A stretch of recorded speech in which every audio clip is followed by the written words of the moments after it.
The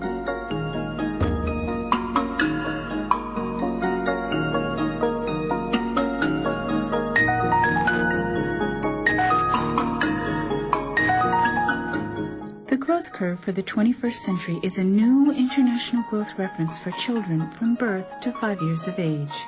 These curves reflect the growth of children living in healthy environments who are fed following guidelines that promote optimal growth in infancy and early childhood. To develop this growth reference, the World Health Organization conducted a multi-center study of children from diverse ethnic backgrounds living in different countries around the world. In each country, one group of infants was measured several times from birth to age 24 months. Another group of children, 18 to 71 months of age, was measured only once in a cross-sectional study. The measurements taken are described in this video. The video was also used to help train field workers.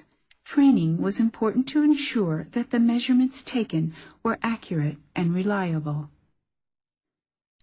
The measurements taken in the study were weight, length, height, head circumference, mid-upper arm circumference, triceps skin fold, subscapular skin fold.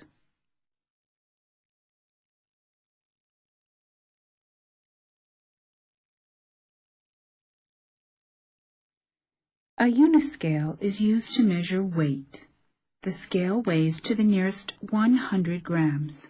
To turn it on, cover the solar panel for just a second. After you uncover it, the number 0 should appear on the display. Infants and young children should be held by their mother. This provides security to the baby and allows measurement of the mother's weight. The scale should be placed on a hard horizontal surface so that the display is clearly visible. First, weigh the mother. She should wear clothing of a known weight, which is recorded and subtracted from the final weight. She should remove any heavy objects and take off her shoes. Her clothing should not cover the solar panel. Read and record her weight. Ask the mother to remain on the scale, then tar the scale by covering the solar panel. The scale is tarred when it displays a picture of a mother and baby. Give the baby to the mother. Ask her to stand still until the baby's weight appears on the display.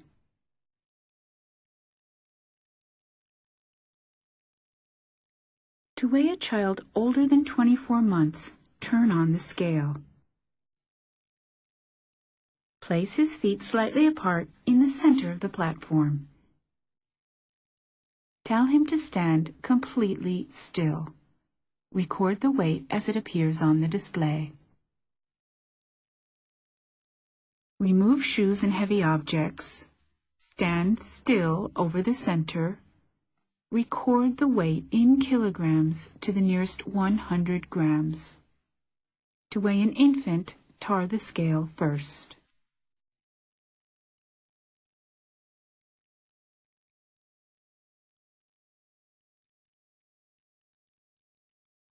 Length is measured on a Harpenden infantometer, which has a fixed headboard and movable footboard.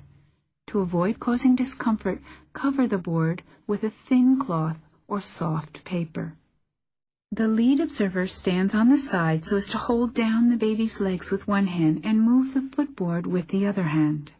The assisting observer stands at the headboard to help position the child's head. Braids should be undone and hair ornaments removed if they interfere with positioning the head.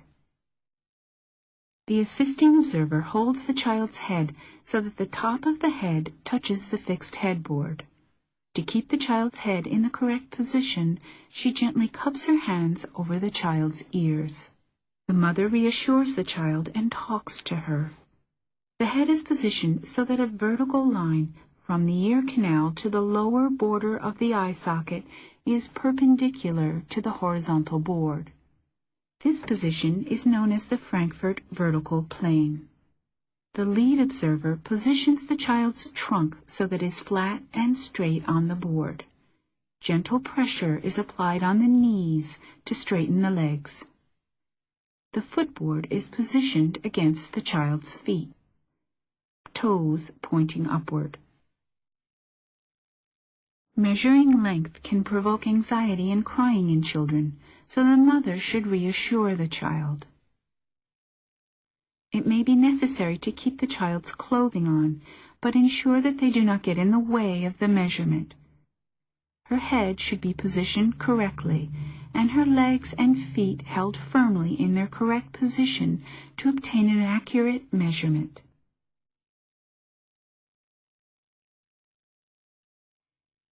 You may wish to encourage the mother to take the time to comfort the child after the measurement.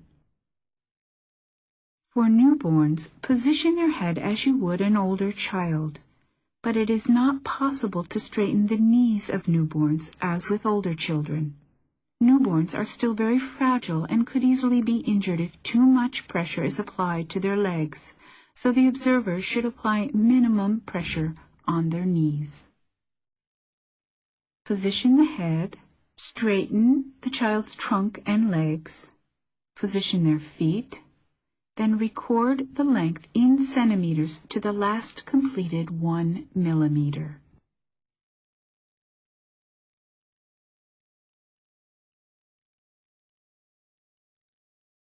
A Harbenden stadiometer is used to measure height.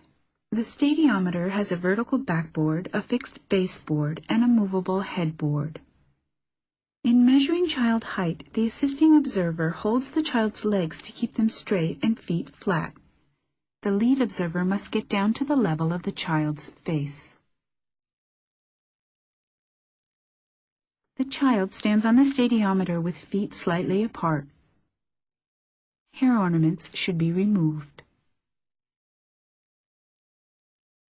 The back of her head, shoulder blades, buttocks, calves, and heels should touch the vertical board. Position the head so that the horizontal line connecting the upper ear opening and the lower edge of the eye socket runs parallel to the baseboard. This is the Frankfurt horizontal plane.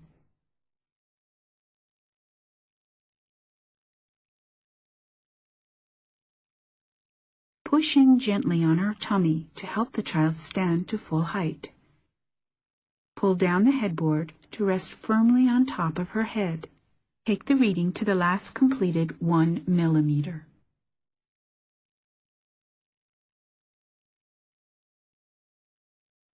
Parental height is also measured. The subject stands centrally on the baseboard, her feet slightly apart, the trunk balanced over the waist, arms and shoulders relaxed. She looks straight ahead and holds her head in a Frankfurt horizontal plane. She takes a deep breath. This straightens her spine and gives a consistent measurement. Remove shoes and hair ornaments. Stand against the vertical backboard. Position the head.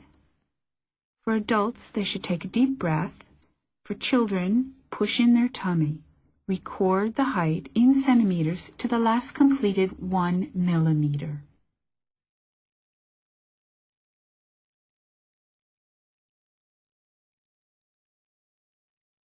A tape marked in centimeters and millimeters is used to measure head circumference. Hairpins or headbands should be removed and braids undone if they interfere with the positioning of the tape around the head. The lead observer stands or sits by the side of the child, passes the tape around the head and anchors it over the eyebrows. Check that the tape passes over the fullest part of the skull at the back. The assisting observer positions the tape correctly on the other side of the head. Pull tight to compress the hair and skin and take the reading to the last completed millimeter. An infant or child below age 2 years is held on the mother's lap. First loop the tape, then slip it over the head. Be careful not to pull the tape too tight and cause injury to newborns. Take care that the side of the tape marked in centimeters is on the outside for the reading, with the zero end in a superior position. Anchor the tape over the eyebrows. Pass the tape over the fullest part at the back of the head.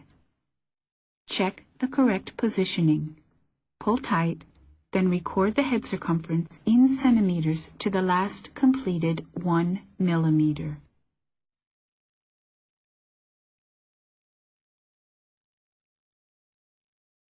The upper arm midpoint is determined for arm circumference and triceps skin fold measurements.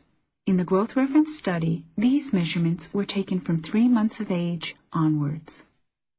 The lead observer stands behind the child, locates the landmarks, and measures the length of the upper arm. He mentally divides the distance by 2 and calls out the value, which is the midpoint. The assisting observer makes a small horizontal mark over the midpoint before the tape is removed. The mid-upper arm point is half the distance between the acromion process and the olecranon. The acromion process is the most lateral bony protuberance of the back of the shoulder. Palpate the shoulder to find this point and mark it with a felt-tip pen or cosmetic pencil. Bend the child's forearms 90 degrees at the elbow, palm facing up, so that the olecranon stands out at the elbow.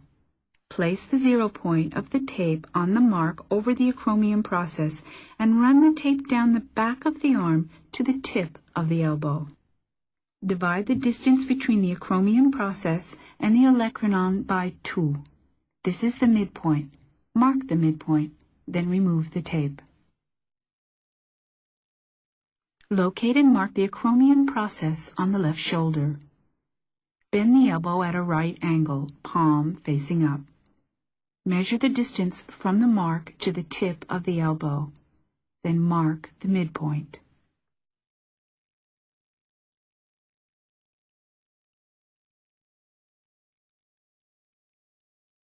The child's arm should hang in a relaxed position.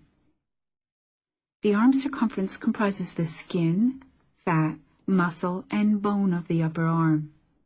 Ensure that the muscle of the arm is not flexed or tightened. The tape should lie flat around the arm without compressing the skin or underlying tissue. Take this reading to the last completed 1 millimeter. The left arm hangs relaxed. Pass the tape over the midpoint. The tape touches the skin without compressing the tissues. Record the mid-upper arm circumference to the last completed 1 millimeter.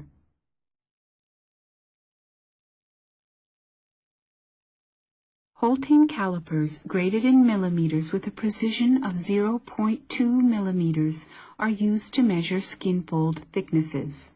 The calipers can look frightening to some children. Depending on the child's age, the observer may conceal the calipers or demonstrate that the instrument does not hurt. A skin fold comprises a double fold of skin and subcutaneous fat, but not the underlying muscle.